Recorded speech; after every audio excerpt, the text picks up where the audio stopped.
அனைத்து தமிழக வெற்றி கழக சொந்தங்கள் அனைவருக்கும் வணக்கம். கை குழந்தைய வச்சுட்டு குழந்தையோட வந்து அடிக்கிறாங்க. நாளைக்கு என்னன்னா இவங்க பண்ண மாட்டாங்க. வேற குழந்தைய வச்சுட்டாங்க. கெஞ்சறமா இருந்தீங்களா? அஞ்சு பேருங்க யாராவது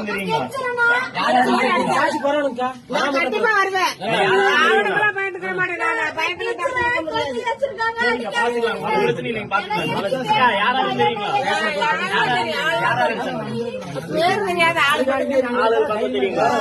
பயமா இருக்குங்க. நாளைக்கு என்னன்னா இப்ப யாருன்னே தெரியல. பேசுறோம் தப்புதான், என்ன மன்னிச்சிருங்க. அவங்க வீட்டுக்காரமா பேசுறேங்கிற நீ மூடிட்டு போன வைடின்னு சொல்றாரு. நான் ரெக்கார்டு கூட என்கிட்ட இருக்குங்களா. பொள்ளாச்சி பக்கத்துல ஒரு கிராமத்துல திமுக கட்சிக்காரங்க ஒரு வீட்டில் போய் ஒரு ஸ்டிக்கர் ஒட்டி இருக்கிறாங்க.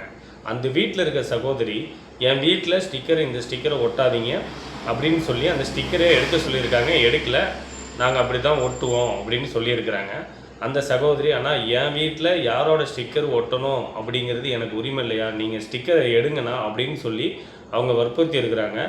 அதுக்கு அந்த திமுக கட்சிக்காரங்க என்ன பண்ணியிருக்கிறாங்க, கெட்ட வார்த்தையில் அந்த பொண்ணை திட்டி இருக்கிறாங்க. அந்த பொண்ணு இவ்வளோ நம்மளை திட்டுறாங்களே, இதுக்கப்புறம் இந்த ஸ்டிக்கர் நம்ம செவுத்தில் இருக்கணுமா அப்படின்னு நினச்சிட்டு அந்த ஸ்டிக்கரை கிழிச்சிருக்கிறாங்க. அது திமுக கட்சிக்காரங்களோட அந்த ஸ்டாலின் விடியலாட்சி அந்த ஸ்டிக்கர் இருக்குல்ல, அதை தான் ஒட்டியிருக்கிறாங்க. அந்த சகோதரி கிழிச்சிட்டாங்க. அந்த ஸ்டிக்கரை கிழிச்சிட்டாங்கன்னு இந்த கட்சிக்காரங்க என்ன பண்ணியிருக்கிறாங்க அப்படின்னா, கை குழந்தைய அந்த சிஸ்டர் கை குழந்தைய கையில் வச்சுருக்கிறாங்க. குழந்தையோடு அந்த ஸ்டிக்கரை கிழிச்சதுக்கப்புறம் இவங்க குழந்தை இருக்குன்னு கூட பார்க்காம வன்முறையில் ஈடுபட்டு அந்த பொண்ணை அடிச்சிருக்கிறாங்க. இது எந்த விதத்தில் நியாயம்? ஸ்டாலின் சார் விடியலாட்சிங்கிறீங்க, பெண்களுக்கு பாதுகாப்புன்றீங்க. எந்த பெண்களுக்கு நீங்கள் பாதுகாப்பு கொடுத்துருக்கீங்கன்னு நீங்கள் எங்கே பார்த்தாலும் உங்களோட விளம்பரம். நீங்கள் நல்ல ஆட்சி பண்ணியிருந்தீங்க அப்படின்னா மக்களே விருப்பப்பட்டு உங்களுக்கு ஓட்டு போடுவாங்க. மக்கள், நான் உண்மையை சொல்கிறேன் மக்களே, யூடியூப் சேனலை நீங்கள் பார்த்துருப்பீங்கன்னு நினைக்கிறேன். நீங்கள் மனசாட்சி தொட்டு சொல்லுங்கள், யூடியூப் சேனல் திறந்தாலே இந்த டிஎம்கேவோட ஆடு தாங்க வருது.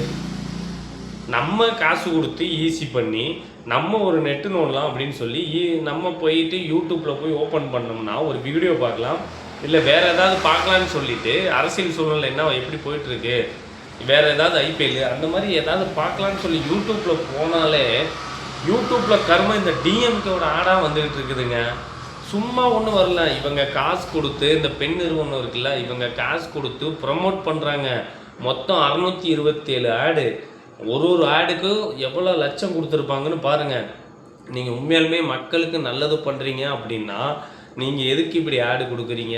கட்டுப்பாகுதுங்க. யூடியூப்பை திறந்தாலே அந்த ஆடு மக்களுக்கு விடியலாச்சு பஸ்ஸு 2000 அந்த கூப்பனை தாங்க முக்கியமாக கொண்டு வந்து நிப்பாட்டுறாங்க. 8000 ரூபா கூப்பனை கொடுத்து மக்களை என்னென்னலாம் முட்டாளாக்கலான்னு யோசிச்சுக்கிட்டு அந்த கூப்பனை தான் முக்கியமாக அந்த ஆடில் சொல்லி கொண்டு வர்றாங்க.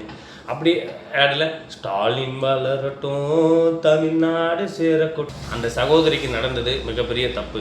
இந்த கட்சிக்காரங்க அரெஸ்ட் பண்ணுற வரைக்கும், அந்த கட்சிக்காரங்களை அரெஸ்ட் பண்ணுற வரைக்கும் நம்ம சும்மா இருக்கக்கூடாது. இந்த வீடியோவை உங்கள் ஃப்ரெண்ட்ஸ் அண்ட் ஃபேமிலி நிறையா பேருக்கு ஷேர் பண்ணி விடுங்க. அந்த திமுக கட்சிக்காரங்க போயிட்டு தமிழ்நாடுன்னு உங்கள் பட்டா போட்டு எழுதி கொடுத்துருக்கா, உங்களுக்கும் இந்த கவர்மெண்ட் இந்த திமுக அரசாங்கத்துக்கும் உங்கள் ஃபேமிலி எல்லாத்துக்குமே பட்டா போட்டு கொடுத்துருக்கா. நீங்கள் தான் தமிழ்நாட்டில் இருக்க எல்லா வீட்டில் எங்கே பார்த்தாலும் செவுரு ஓட்டணும், படம் வரையணும், வீடாக போய் உங்களுக்கு தான் ஓட்டு போடணும்னு ஏதாவது ரூல்ஸ் அண்ட் ரெகுலேஷன்ஸ் இருக்கா? ஓட்டு போடுறது தனி மனித உரிமை. யாருக்கு வேணால் அவங்க ஓட்டு போடலாம், பிடிக்காட்டி நோட்டாவில் போடலாம். அவங்க வீட்டில் நீ ஸ்டிக்கர் ஓட்டுறதுக்கு அவங்கக்கிட்ட பர்மிஷன் வாங்கணும். நீங்கள் பர்மிஷன் வாங்காமல் அவங்க வீட்டில் ஸ்டிக்கர் ஓட்டினதே தப்பு. அந்த ஸ்டிக்கர் அவங்க எடுக்க சொன்னதும் நீங்கள் எடுக்கலை. அவங்களே சரி நீங்கள் எடுக்கலை, அவங்க அந்த வீட்டுக்காரங்க எடுத்துட்டாங்க. அந்த சகோதரி ஸ்டிக்கர் எடுத்ததுக்கு நீங்கள் அவங்கள அடிப்பீங்களா? இது எவ்வளோ பெரிய கீழ்த்தரமான செயல். யோசிச்சு பாருங்கள் மக்களே. நீங்கள் திருப்பி இந்த திமுகவுக்கு தான் வாக்களிக்கணும் அப்படின்னு நீங்கள் நினச்சிக்கிட்டு இருந்தீங்க அப்படின்னா திருப்பி குழியில் விழுகிறதுக்கு சமம். நல்லா யோசிச்சு பார்த்துக்கங்க. நீங்கள் ஓட்டு போடுறதுக்கு காலையில் கிளம்பி வீட்டிலேருந்து வாக்குச்சாவடிக்கு போகிற டைமில் நல்லா யோசித்து சிந்திச்சு செயல்படுங்க. ஏன்னா நான் டிவிகேக்கு மட்டும் நீங்கள் டிவிகேக்கு ஓட்டு போடுங்க அப்படின்னு நான் சொல்ல வரல. எனக்கு ஒரு டிவிக்கே பிடிச்சிருக்கு. டிவிக்கே ஆட்சிக்கு வந்தால் லஞ்சம் இல்லாமல் ஒரு நல்ல கவர்மெண்ட்டை உருவாக்குவாங்க அப்படின்னு எனக்கு நம்பிக்கை இருக்குது. நான் ஓட்டு போடுறேன். நீங்கள் உங்களுக்கு யார் பிடிச்சிருக்கு அப்படின்னு கொஞ்சம் சிந்திச்சு பாருங்கள். இது வரைக்கும் திமுகவும் ஆண்டிருக்கிறாங்க, ஏடிஎம்கேவும் ஆண்டிருக்கிறாங்க.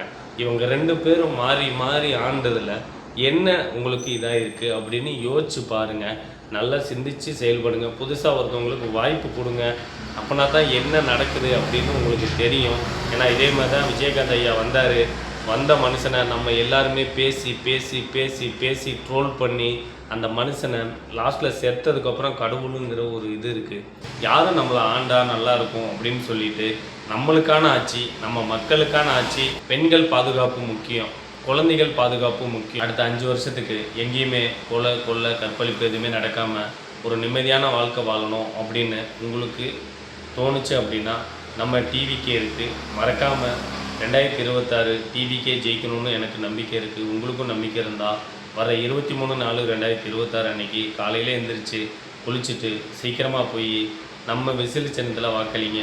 உங்கள் தொகுதியில் இருக்கிற வேட்பாளரை ஜெயிக்க வைங்க. அவங்க எல்லாரும் ஜெயித்தா நம்ம விஜய் அண்ணனும் முதலமைச்சர் ஆயிடுவார். 2026 கப்பு நமதே. மீண்டும் இன்னொரு வீடியோவில் சந்திக்கிறேன். அதுவரை உங்களிடமிருந்து விடைபெறுவது நான் உங்கள்